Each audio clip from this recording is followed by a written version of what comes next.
Next, we would like to move to more of the global health aspect of our topic and actually look at it on a local impact basis as well with Dr. Nitesh Chawla, who is the director of the Research Center on Network and Data Sciences at the University of Notre Dame and is a visiting fellow at the Indiana Bioscience Research Institute, where he also has served as interim director of the Applied Data Science Center. He's the founder of Onalytics, a data science software and solutions company, and today he's going to tell us about some of the unique projects that he and his team are working on at the IBRI. So please help me welcoming Dr. Nitesh Chawla. Thank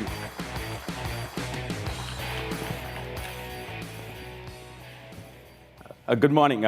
Thank you for having me here. So what I'm going to sort of talk about today is the story of being a dataologist. I wasn't qualified enough to be a cardiologist or radiologist, so I figured let's leverage data for healthcare and wellness and how we can leverage data to drive a journey towards more of a health and well-being from a prevention perspective. And I'm going to sort of frame our thinking on personalized to population healthcare, and as well as some of the pilot projects that are in play, both at Notre Dame and the work that we have ongoing with IBRI as well in its launch. So I think the two talks earlier today by June and Dr. Singer sort of talked about where we are in terms of the value of data, how we can bring it together to drive prevention, and as well as the value of data in driving clinical trials, et cetera. So how do we sort of bring both the sort of pictures together, and yet we worry about some of the core challenges that we face in terms of healthcare and wellness today? So I'm going to provide some quotations from CDC and work through those. So as of 2012, half of all adults in the US had one or more chronic health conditions. And 1 of 4 adults has 2 or more chronic health conditions. As a result, about 75% of healthcare spending is spent towards curing chronic health diseases, because the statistics establishes that quite clearly. 7 of the top 10 causes of death in 2010 were chronic diseases. During 2009-2010, more than 1/3 of the US population was obese, and nearly 1 of 5 youths aged 2 to 9 was obese. And this has only increased since then. In fact, we are number 1 in obesity in the world. And if you think about the healthcare spending and the portion of the GDP that goes towards healthcare, the question I ask is, if all the spending is going towards fighting chronic care diseases, why do we still have this proliferation of chronic diseases in our population? Why are we still fighting the obesity epidemic? Why are we still fighting the diabetes epidemic if we are spending the dollars in the right direction, in the right ways, towards our treatment of towards tackling the challenge of chronic diseases? Not treatment, tackling the challenge of chronic diseases. And it largely is because we have often ignored health risk behaviors. And some of these things are preventable, whether it's through physical activity or truly understanding who the person is from a lifestyle, nutrition, diet, exercise perspective. One of my pet peeves with electronic medical records is they don't incorporate who I am. They don't incorporate my lifestyle. They don't incorporate my geographical place where I live. They don't, in the right context. They don't incorporate whether I have access to recreational facilities. They don't incorporate what culturally my diet and habits may be. Saying 5 fruits and vegetables sounds great, but if we could all follow that, we wouldn't have the numbers that we have. It's because that doesn't work that way. So how do we sort of begin to really address the issue where we are really tackling the health risk behaviors? And yet with the data journey that we are seeing, we are progressing in the right direction. We are going from the past of, there's a physician who prescribes the right pill, that does the measurement, where we're becoming more data-driven, and in the future, we will have our DNA in our back pocket. We walk into a physician's office, and who would say, this is the right pill for you, Nitesh. This will cure this disease. And yet, would that solve the core issue about behaviors and lifestyle? Because this is me, right? This is me. And these are the factors that affect my healthcare. There's issues of disparities in access to healthcare that we often don't quite address. So if I look at my socioeconomic factors, I look at my physical environment factors, I look at my health behaviors. So about 70%, 80% of factors that affect me as an individual are really outside of the medicine, are sitting outside. And if I see my physician once a year or twice a year, 363 days out of the year, I am not in a healthcare facility. I am not seeing my physician. What am I doing then? And those are the factors, 80% of the factors that we have to sort of begin to think and address. And how do we do it? It's a difficult problem. Changing behavior is a challenging problem.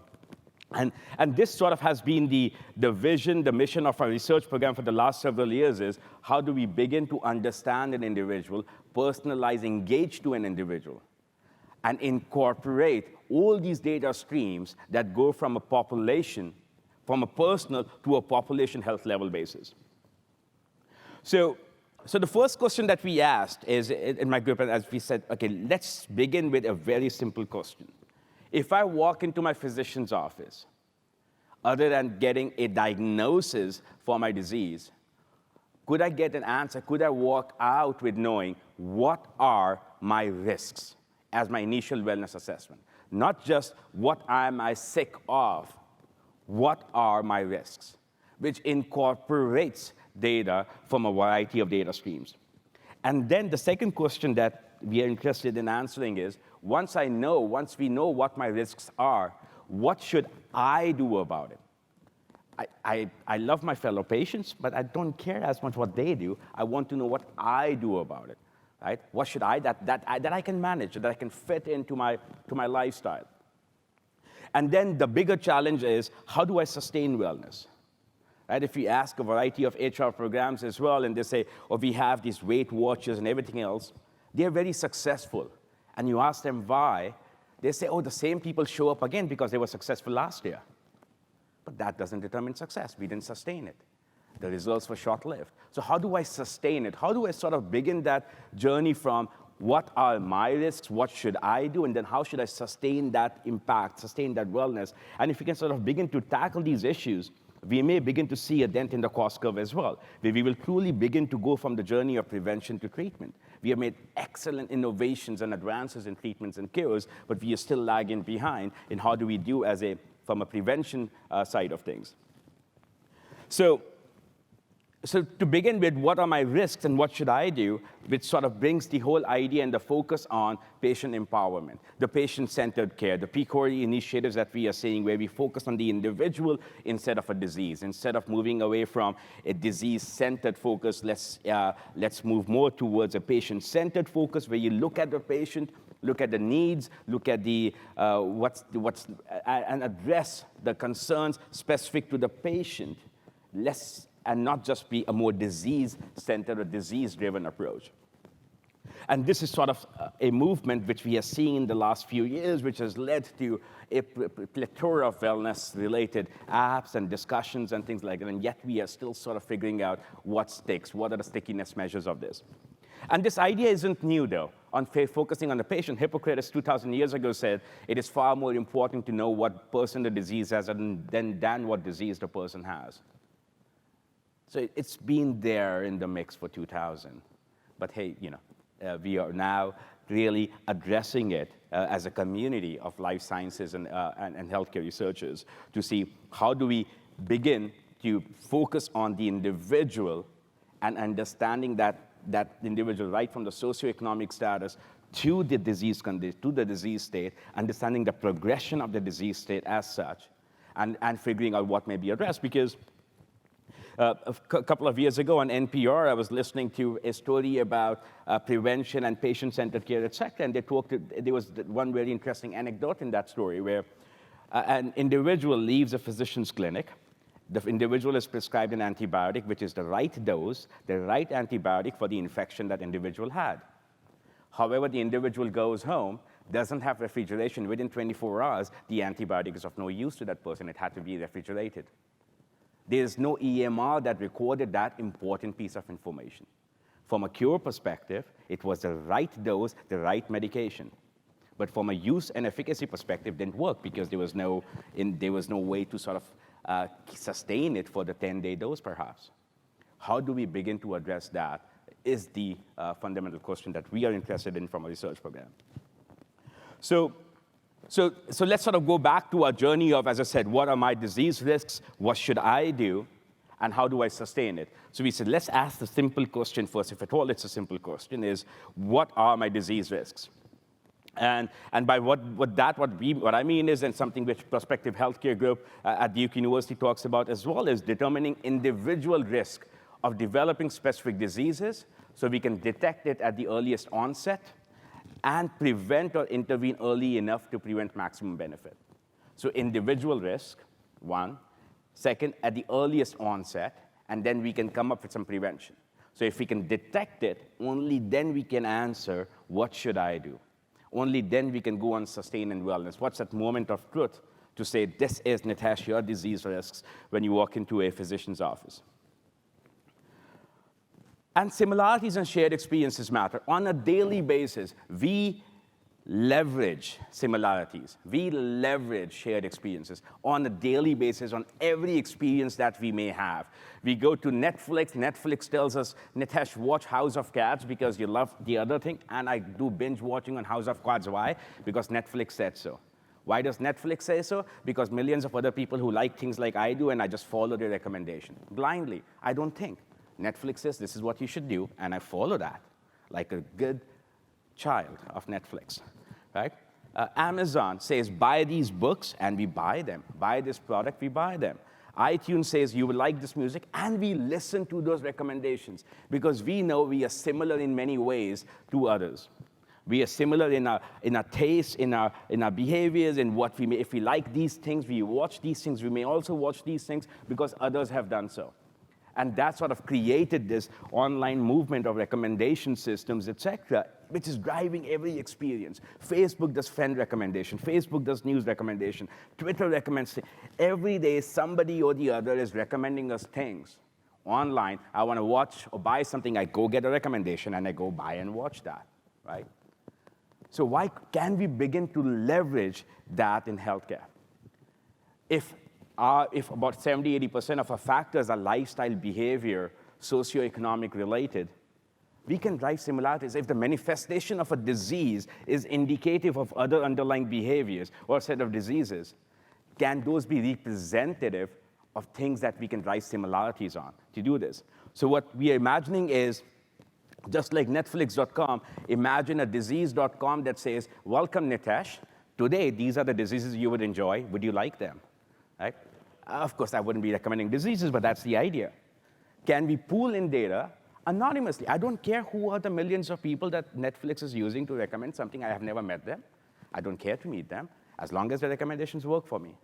So can we create a data pool? And this is where the state of Indiana is quite far ahead in various initiatives in building these health exchanges. Can we create this data pool anonymously, where all I care is when I walk in, I get a recommendation that says, Nitesh, these are your risks based on similarities to millions of patients out there, without knowing your genetic footprint.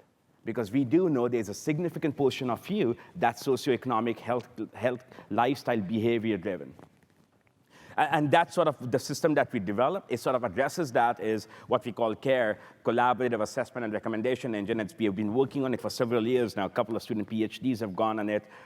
It took us longer to come up with the acronym CARE than to actually do the research, because, hey, acronyms matter, because now we can say CARE. And the idea is that empowering, as I said, empowering the patient and the physician with inferences drawn from millions of other patients.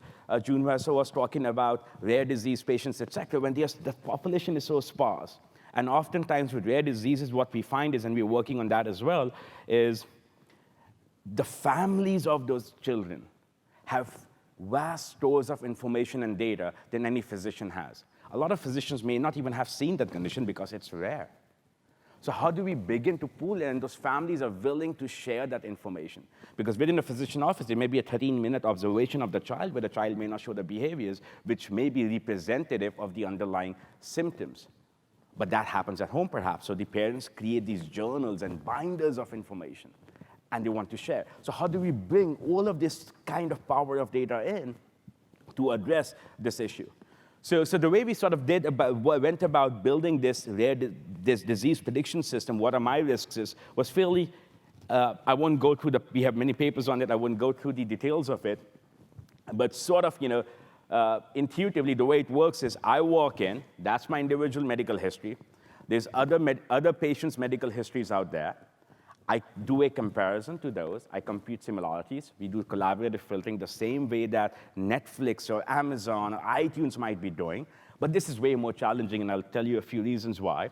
And then we create predictions on ICD-9 CM codes or ICD-10 codes. Yes, I'm aware of the challenges with ICD-9 CM codes, but let's just go along with that for now. And then we sort of create that. And the way I sort of think about it is, I looked at ICD-9 CM codes. I said, hey, ICD code is a book or a movie. Right? That's my disease. That's a book or a movie I have read or a movie I've seen, and I'll create similarities based on that. Was sort of first thing we did.